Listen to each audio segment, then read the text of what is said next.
Hello everyone, তোমরা সবাই কেমন আছো? আশা করি সবাই খুব ভালো আছো, আমিও খুব ভালো আছি। এটা আমার ফার্স্ট মিনি ব্লগ, জানি না কেমন হবে, তো পরের ভিডিওটা ভালো করে দেওয়ার চেষ্টা করব। আজকে আমার বৌদিমণিদের বাড়ি যাওয়ার কথা আছে, একটা অনুষ্ঠান আছে। আমি দাদা 3 বোনই বাইক নিয়ে বেরিয়ে গেছি। এটা আমার বৌদিদের বাজার।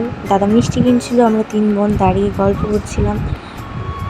আমার বৌদিদের বাড়িটা বাজার থেকে একটুখানি কাছাকাছি, তাই আমি বোন সব গল্প করতে করতে হাঁটতে হাঁটতে বেরিয়ে গেছি বাজার থেকে। হাঁটতে হাঁটতে গল্প করতে করতে বৌদিদের বাড়িতেও পৌঁছে গিয়েছি। এইটা আমার বৌদিদের বাড়ি।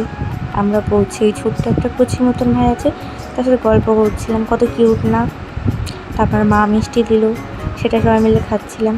খেতে খেতে আবার মা মুড়ি দিল, আমরা সবাই মিলে খাওয়া দাওয়া করছিলাম আর গল্প করছিলাম। তারপর কোথা থেকে একটা ছোট্ট মতন পিচ্ছি মতন ভাই চলে এসেছে, এসে গল্প করছে আমাদের সাথে, পাকা পাকা কথা বলে। তারপর ওর সাথে একটু গল্প করে নিয়ে আমরা বেরিয়ে গেছি ঘুরতে। আমরা সবসময় এসেছিলাম, কিন্তু এই বোনটা কখনো আসেনি, তাই ওকে ঘুরতে ঘুরতে দেখাচ্ছিলাম যে দেখ আমার বৌদিদের বাড়িটা কত সুন্দর।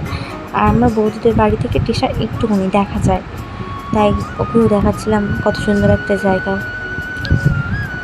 কদিন ভোর আমাদের এখানে টানাভাবে এক টানে বৃষ্টি হয়ে যাচ্ছে। আমার এই বৃষ্টি একটুও পছন্দ না। বোনকে তাই বলছিলাম যে দেখ বৃষ্টি হয়নি, তাই আকাশটা কত সুন্দর লাগছে।